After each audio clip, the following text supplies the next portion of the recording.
Well, good morning and welcome to All People's Church Unitarian Universalist. My name is Mary Kerwin and I'm here to help lead worship with Dr. Paul Shatman, who has prepared a sermon about light in all its applications and dimensions. We are happy to see all of you on this first Sunday in July. First Sunday means that it's potluck Sunday at All People's Church, and we hope that you'll be able to stay after the service and join us for lunch. And by the way, Paul, I've been meaning to ask you, why do you always preach on potluck Sundays?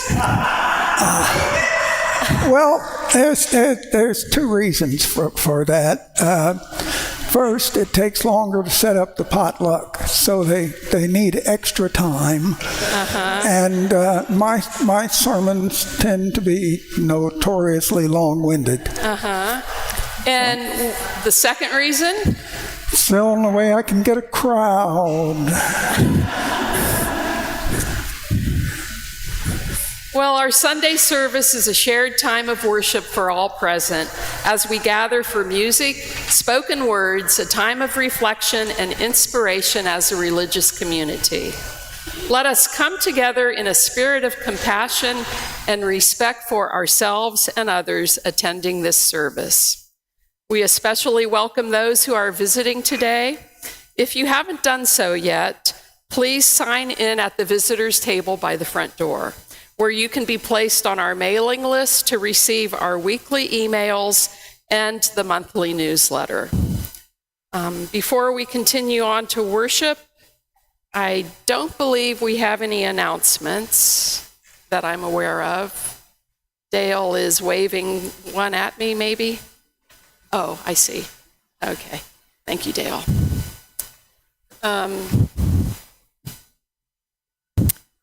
So before we go on to worship, I'd like to give you a brief intro of our guest speaker. Paul and his wife, Christine, are longtime members of All People's Church. In recent years, Paul served in leadership positions on the board as our vice president and also as a member of our name change committee. Paul participated in Reverend Annie's sermon writing workshop early last year and has since then developed and delivered 6 Sunday services, including today's. We are very grateful, especially during our interim period between ministers. Paul holds both a master's and a PhD degree in political science from Tulane University in New Orleans. Welcome, Paul.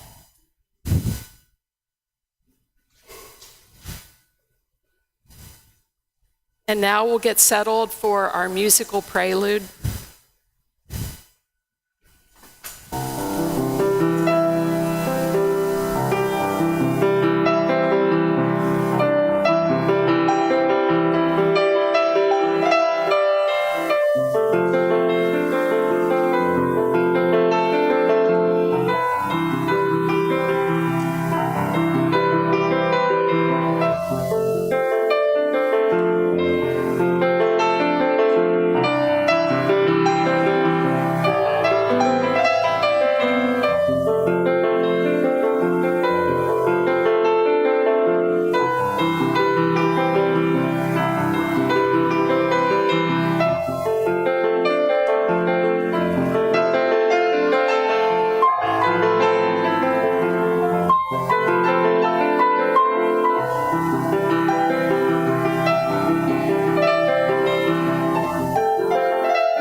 Come into the circle of love and justice.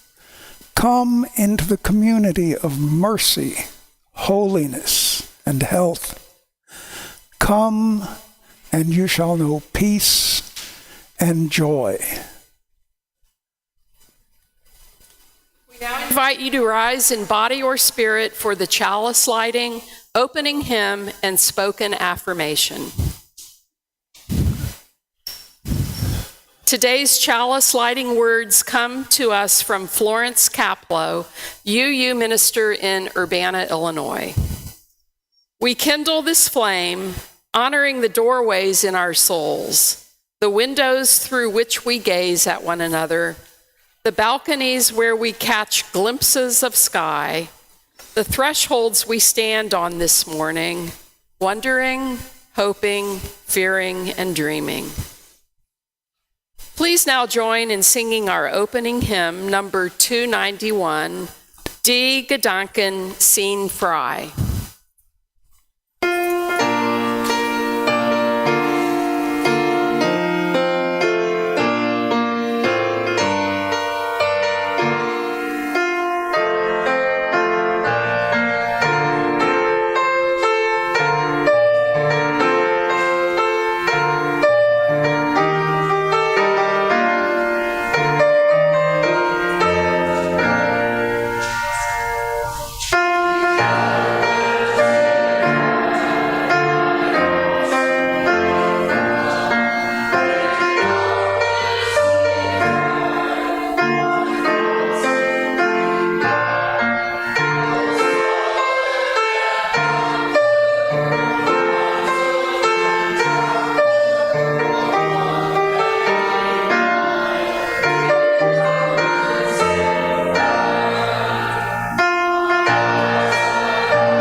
Our spoken affirmation, love is the doctrine of this church. The quest of truth is our sacrament, and service is our prayer. To dwell together in peace, to seek knowledge and freedom, to serve others in community to the end that all souls shall grow into harmony with creation. Thus do we covenant with one another. And we now invite the young and young at heart to come forward for our time for all ages. Oh, dear. Oh, goodness gracious. 1, 2, 3, 4. Okay. Yes. Unlike all you skinny minis, I bring my own padding with me. Oi! Okay, one for you. One for you. One for you. And one for you.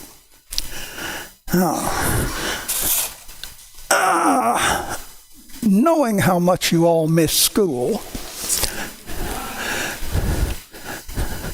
I thought we'd have a little mini history lesson about the Declaration of Independence. And by the way, today is Independence Day, not Thursday. The independence motion was passed on July the 2nd, but it took 2 days to get a clean copy made of the Declaration because they had undergone 113 rewrites, edits, removals, and additions in the course of getting everybody to agree to what should be in it and what shouldn't. You will also note, if you look closely at the text, that almost all their S's look like F's, which was the style of writing in the 18th century and 17th century. And the phrase would read, if we read it the way it was written, life, liberty, and the pursuit of happiness. But speaking of the edits, they added all sorts of things. Like one of the delegates from New England protested there was nothing about fishing rights and how the British were ruining their commercial fishing by denying them their fishing rights, and he wouldn't sign it unless they put that in, so they put it in.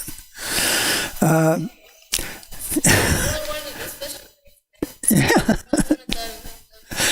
And of course the biggest edit was 2 paragraphs Thomas Jefferson had written condemning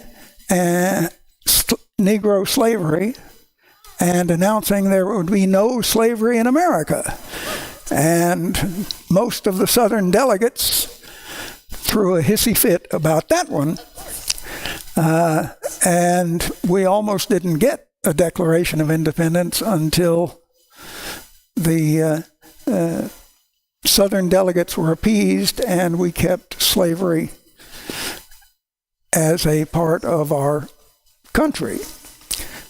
Thomas Jefferson wrote a letter to a friend of his about that, and he said he awakened like a fire bell in the night one night because he foresaw that the issue of slavery could tear this country apart. And he was about almost 100 years too early, but he eventually was proven right. And then there were disputes over how to manage commercial trade with foreign powers and yada, yada, yada, yada. And pretty much like our Congress today, everybody had his own axe that he wanted sharpened. And there were other people's axes that he didn't want sharpened. And so that took a long time to debate from April until July. And then, of course, they had the 2 days to get a clean copy because of what they had was a bunch of scratches and write-ins and X's and so on, and they couldn't very well present that to the public. So it's kind of a good thing. I mean, we all enjoy celebrating July the 4th, but you'd feel kind of silly celebrating July the Tooth. It just... Anyhow, we hold these truths to be self-evident, it reads, in part. Now, Jefferson originally wrote, sacred and undeniable. We hold these truths to be self-evident? No, sacred and undeniable. And Benjamin Franklin said, whoa, whoa, whoa, whoa, whoa. Get that religious language out of there. Sacred. No, no, no. Scientific approach. Franklin was big on science. self-evident. Something that is self-evident is so plainly true that it cannot be successfully argued against. That's actually good that they didn't go for the religious route, because religions can die out. So, Yep. but science never really does die out. It's a constant thing, because it's the curiosity to explore things. Precisely. You must be the one who breaks the curve in the class and makes everybody hate you when the grades come out. Kind of, yeah. different reasons. But, and then of course the next line, all men are created equal. John Adams' wife, Abigail, wrote him many letters while all these debates were going on. And in one of the letters after another, she would remind him that men were not the only ones involved here.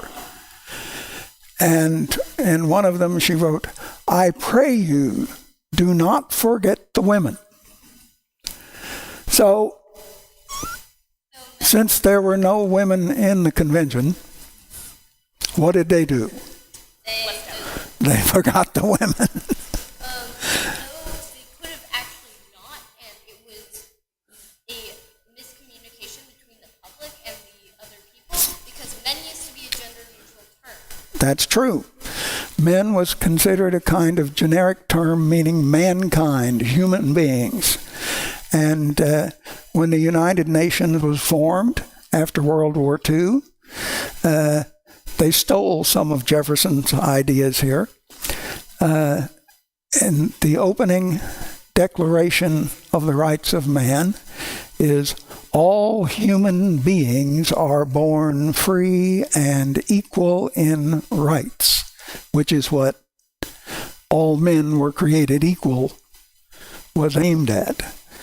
So, and by the way, Jefferson lifted a lot of stuff from other people when he wrote this. So it's not exactly a piece of original thinking. It's more like a synthesis of Enlightenment thought. But anyhow, what does all men are created equal mean to you, Ash? That no one should be above another person. Yeah, but teachers are above students. I mean, students don't think so, but they... But that's different. Uh-huh. It's utter chaos. Okay. So... Sometimes chaos is good. Well, yes, but... It depends on whether the children will make their own system, because certain people won't work really well together. They will not be able to find a comprehensible system. There are real-world cases of children getting stuck on islands and finding their own systems. Like if one person had an argument with another person, they would go, okay, you two go to different sides of the island. Yeah. Okay, well, how about this? Which one of you is planning to run for Congress? No? Possibility. That's Possibility. a very small possibility. Very, very slim. It's a possibility. What about you? Any interest in, no interest in public service? Chances are no, but Okay. Yeah. Well, you know, it doesn't have to be Congress. It could be the school board. No? too many other cycles. No, that's way too. City council? I've been to one of those meetings. Nope. No. What was wrong with the city council meeting? It was very disorganized. There were people on a Zoom call. Okay. Governor? No? That'd be fun. Yeah. Yeah, That's- but utter chaos would ensue if you were governor, and you would probably name whatever town it is the Rainbow Town. Or the No. Oh dear. Not in Texas. Okay. Well, anyway, you now each have your very own copy, And these days, with the conservatives running amok, you may want to keep that on you at all times, just to prove you're a citizen and you belong here. But I hope you will read that and enjoy it. And as I did with Jane Austen, as you get older, you will read it again and enjoy and understand it even better. So, so what are you going to do for July the 4th? Besides eat a lot? Swim. Fireworks? I have no idea. No? Saginaw doesn't do fireworks. Okay, well, we used to do fireworks when I was your age, but that was practically in another century, so the less said about that, the better. All right, well, thank you, girls, for putting up with me, and enjoy your citizenship. Remember, when you're 18, register to vote. Actually, you can do it when you're 17, but we need all the women voters we can get.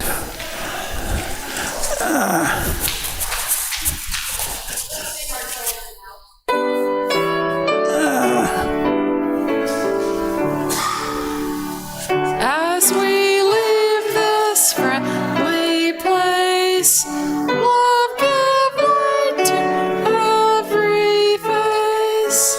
May the kindness which we learn light our hearts till we return.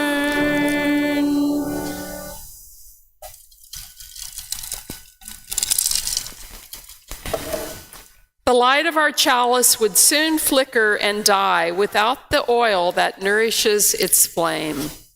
And just as this flame cannot burn without oil, this religious community cannot survive or thrive without the financial as well as the personal support of its members and friends. The oil that keeps the flame of our liberal religious faith alive and fuels the shared mission and ministry of this fellowship. Let us now give freely and generously an offering to sustain and strengthen our shared religious community, which is a community of memory, hope, faith, and love. For we are now the keepers of the flame that burns for justice, its dream of beloved community, and its vision of a world made whole. It's our custom to share the undesignated cash offerings that are collected each week. We do this on a quarterly basis for a nonprofit or a charitable organization. Our Share the Plate recipient for the third quarter, starting today, is the Eastside Community Assistance. The gifts of the congregation will be most gratefully received. Will the ushers and the choir please come forward?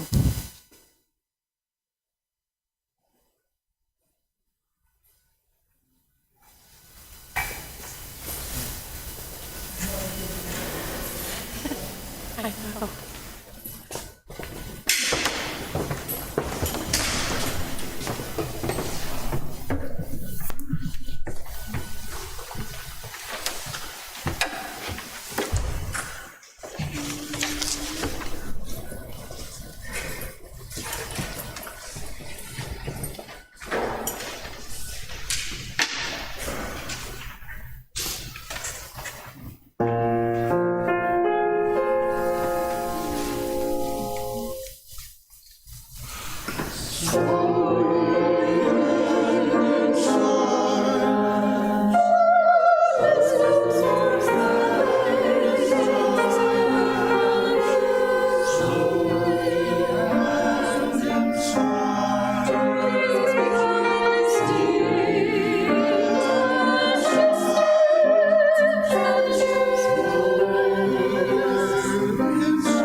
Now, at this time in our service, we pause to give time and attention to the things in our community that are important to us.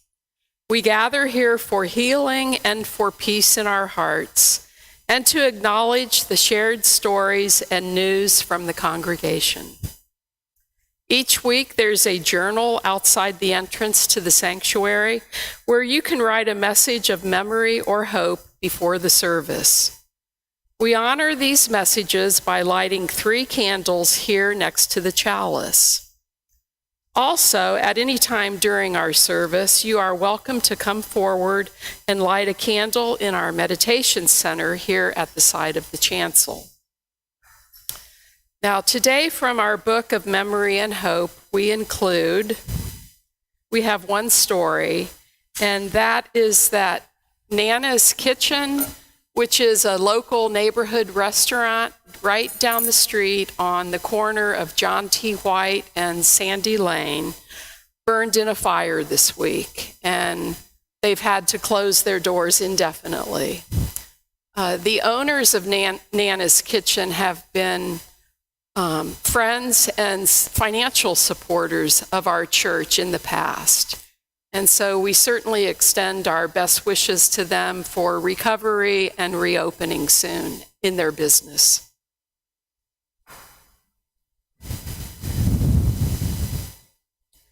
Let us open our minds and hearts to the place of quiet, to the silent prayer for the healing of pain and the soft, gentle coming of love. Please now settle comfortably and pause for a few moments of quiet meditation to hold and to uplift the sorrows and the celebrations, both spoken and unspoken among us. And then Misha will lift our hearts with music.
that's going to be tough to follow. Okay, of light and light keepers. Why do we celebrate light? Why do we celebrate with light? Somewhere back in the dim mists of time, darkness began to be seen in a new, you should pardon the expression, light. Darkness became a metaphor for the mysterious, the unknowable, the spiritual, even for God himself. Yes, the paternal patronizing pronoun. Yet it contained its original metaphorical identity, deeply rooted in our most primal fear, death. Death was and remains the ultimate darkness. For our early human and pre-human ancestors, darkness was deadly. I mean, things weren't great in the daytime, but at night, myriad beasts lurked out there in that darkness, waiting to make a meal of you.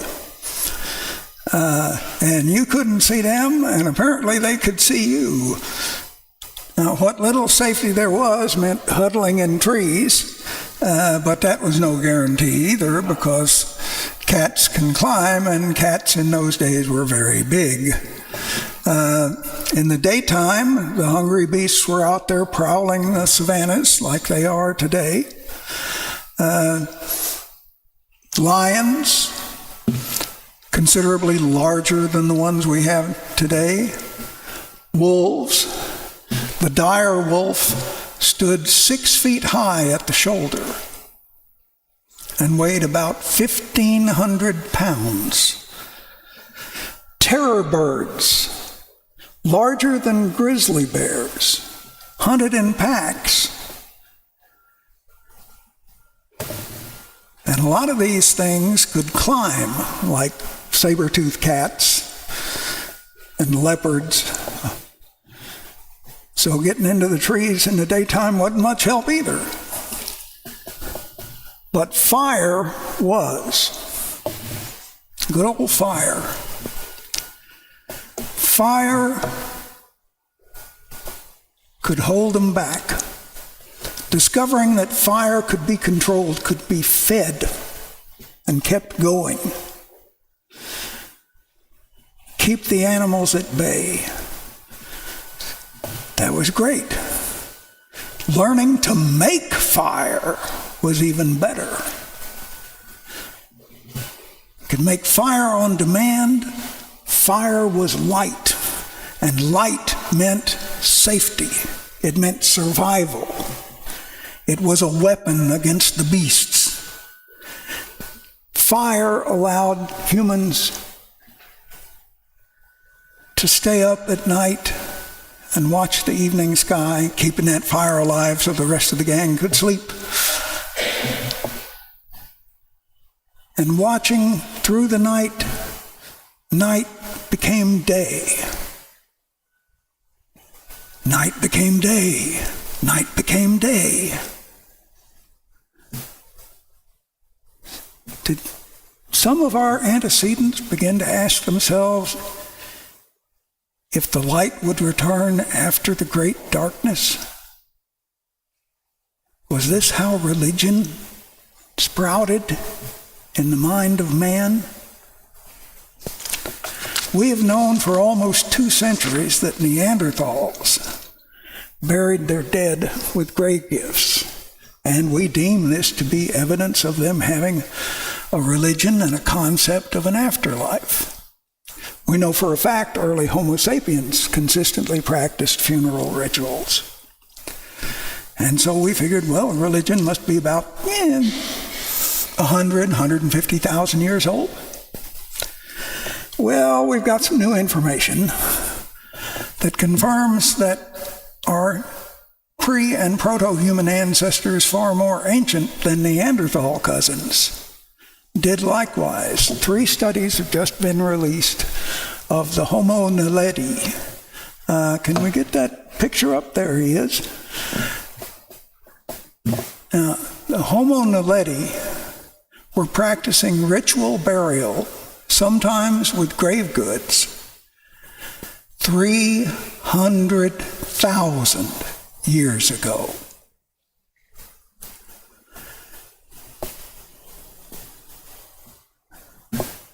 Religion, an afterlife, a return to the light, may not, after all, be the invention of modern humans. And fire played its part in this. In South Africa, there is a cave called Rising Star Cave. And in Rising Star Cave, they have found burials by the Homo naledi. They brought the corpses into the cave, way back deep in a recess in the caves, in an inner chamber. And in the floor of the cave, they scraped out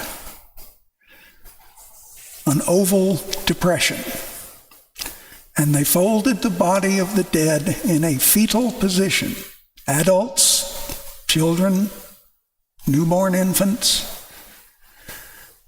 tucked them into that oval, covered them with turf, and sometimes they put in maybe flowers or fruit. We found some pollen that would indicate that. And in one of the graves, at least, they have found a tool, a stone tool, in the grip of the skeleton's hand. Now, can we have the second slide up? Okay, here is a bust portrait of the fella. Now, the modern human brain weighs between 2.5 and 3 pounds. 3.1 pounds if you've got a really big brain. The Homo naledi's brain was about that size of a small orange. We have always assumed that the capacity for abstract, sophisticated thought did not develop until man developed a large brain. We might be wrong about that, because after they buried their dead in these depressions up against the wall, in the floor of the cave, but up against the wall of the cave, they would then carve above the grave, as you can see in that one, symbols. Now, it looks like somebody was getting ready to play tic-tac-toe there, but there's also down at the bottom, kind of to the center and right, some deliberate scratching. To me, it looks like the head of a bird, but, that would be me putting meaning into something that didn't have any. But the markings above the graves are different, grave to grave. They're not the same. So what are these? Are they names? Are they prayers? Are they hex signs to keep away the evil spirits? Are they messages? Good luck in your next life, Fred? We don't know. We will never know. But it does give your brain an itch.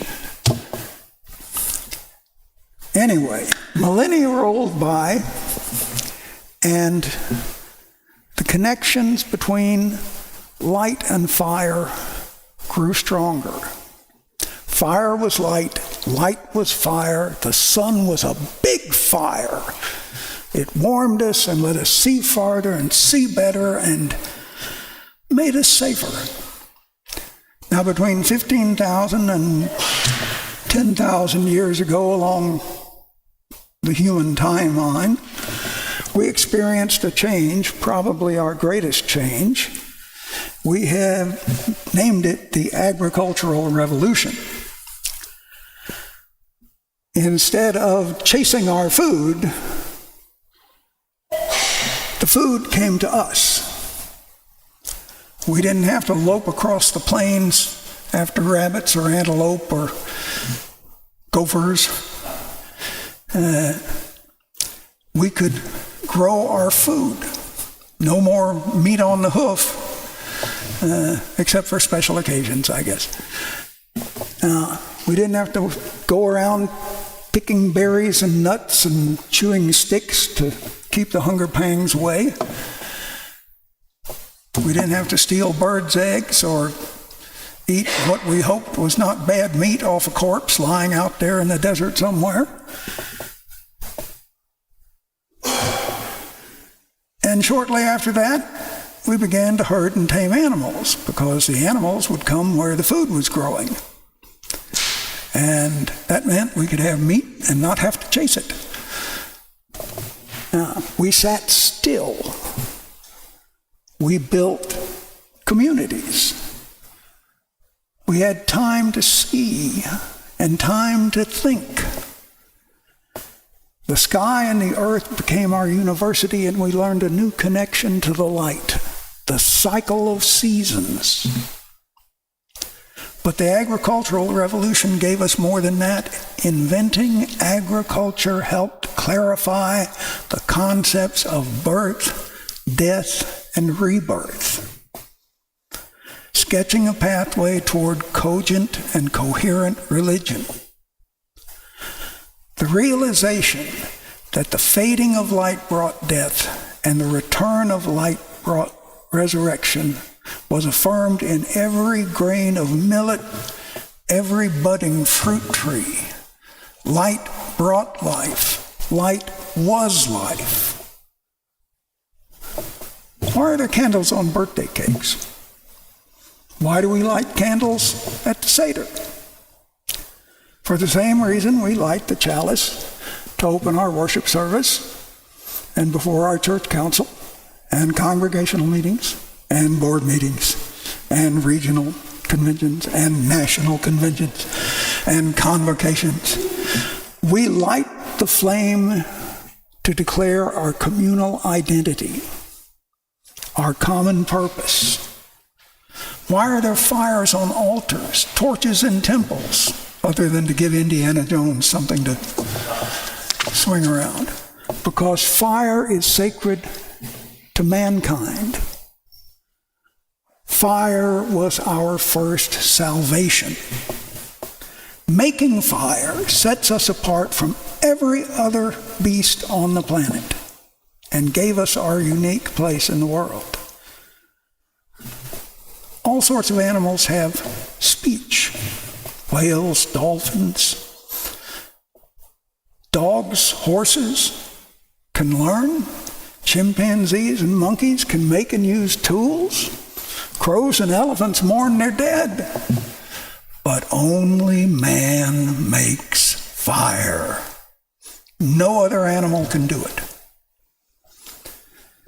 Celebrating with light is both an affirmation of life and a proclamation of our singular identity and superior status. We know light has medical applications. The term today is phototherapy. In ancient Greece, about 430 BCE, Hippocrates included sunlight therapy in many of his treatment regimes, including noting it was a sovereign cure for jaundice in infants. A cure, by the way, that was not rediscovered until 1935 by a woman, Jean Ward, a British nurse at Rochford Hospital in Essex. It works every time, and it was there right over our heads for centuries. And doctors have been taking the Hippocratic Oath for millennia, but apparently never bothered to read his notebooks. We celebrate light in a rhetorical sense. The light of reason in opposition to the darkness of ignorance. We talk about letting a little light in on a difficult problem. Seeing a light at the end of the tunnel is a good thing, assuming it's not on the front of a train. Writers believe, and both believers and non-believers, frequently these writers will reference light, talk about inner light or inner fire as a metaphor for a guiding spiritual presence or a powerful driving force. And it's the same with outer light. Sanctified persons are often depicted in art as having fire over their head or radiating a halo of light around them. Now, it's long been assumed that this was a purely symbolic, metaphorical statement. But could it have some basis in fact? Some people are convinced they have seen actual auras and halos surrounding individuals, signaling some extraordinary presence of a spiritual nature. To date, there's been no systematized research on that, but there have been sufficiently numerous accounts to constitute a substantial body of anecdotal evidence. A recent example would be the death of George Harrison, the best Beatle, in my opinion.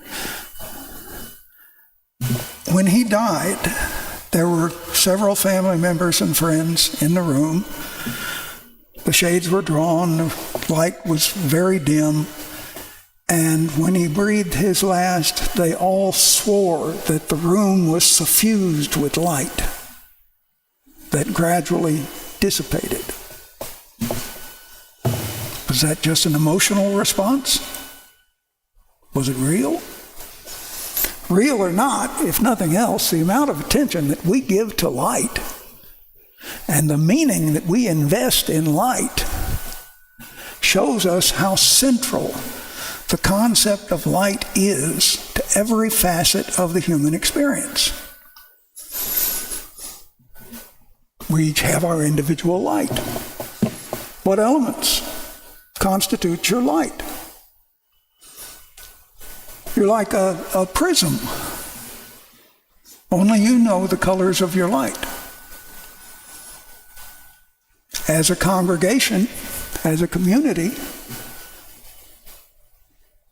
we have a light. Our Unitarian Universalist principles, our distinct faith, our history, our traditions go to make up our light. Affirmations help guide us in using our collective light. Now, unlike many religions, Unitarian Universalists claim no monopoly on the light. Neither do we claim that we encompass the whole light. We are merely custodians of some of the light, just one guardian among many, to whom a portion of the light has been entrusted. In prehistoric times, and today, the world is filled with beasts threatening to devour humankind. But the beasts today do not lurk in the outer darkness. They are in the darkness of our minds and our souls. They range abroad across all the nations of the earth: envy and hatred, bigotry and greed, injustice, violence, war, death. Our challenge is not very different from that of our ancient ancestors. We must make a light that penetrates the darkness and drives back the beasts. Unitarian Universalists being located more toward the liberal end of the religious continuum, don't usually go in for grandiose behavior or make a lot of noise about the actions they do engage in. More often than not, our operations are small-scale, low-key, food drive here, a literacy program down at the elementary school to help children and adults learn to read better. We might show up at a demonstration, but we sort of do it anonymously. We don't carry big signs saying, "Hey, this is us." Nothing big, nothing flashy, not trying to grab any headlines. That would be unseemly, un-you of us. We just contribute our little bit here and there and carry quietly on. These days, that is the wrong approach.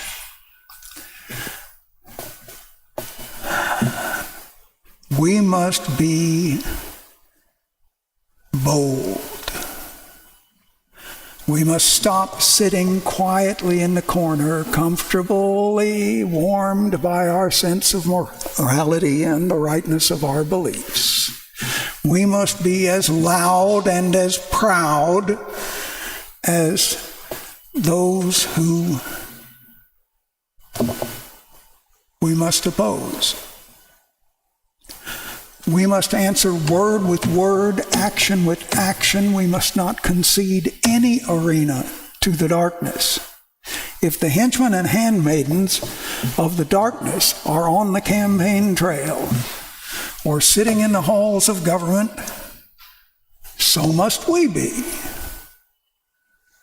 If they're on the internet, we got to be there. If they're on television, we got to be there. If they're on the airways or podcasts or whatever all this other high-tech stuff is, we got to be there. If they are in the streets, we need to be in the streets. If they elect to use force, lawless violence, we must resist them.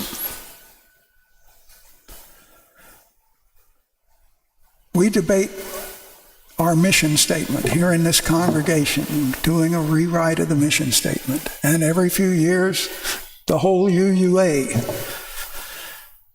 revamps the mission statement. Well, this is our true mission, to light the fire and drive back the beasts. And our battle cry, our motto, should be, Fiat Lux, let there be light. Thank you for putting up with me.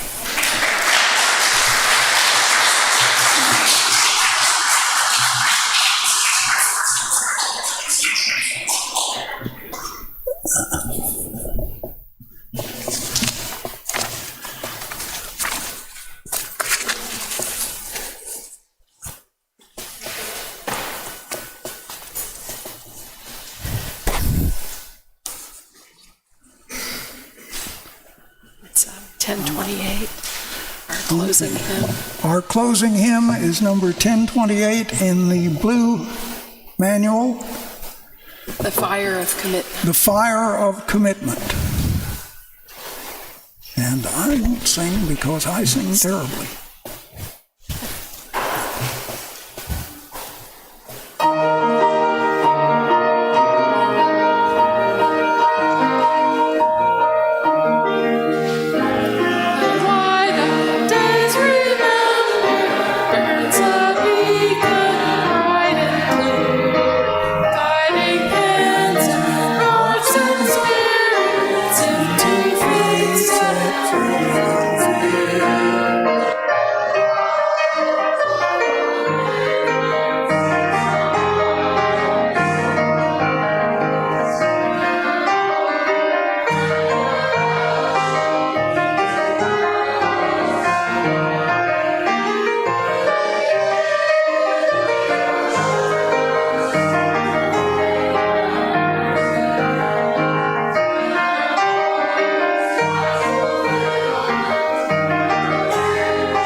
Never has it been more true than now. We extinguish this flame, but the sparks within us remain alight. From each of us in our supposed solitude, the signals buzz and hum, sparkling through space one to another, connecting us invisibly but palpably. We are one, and from every window our light shines.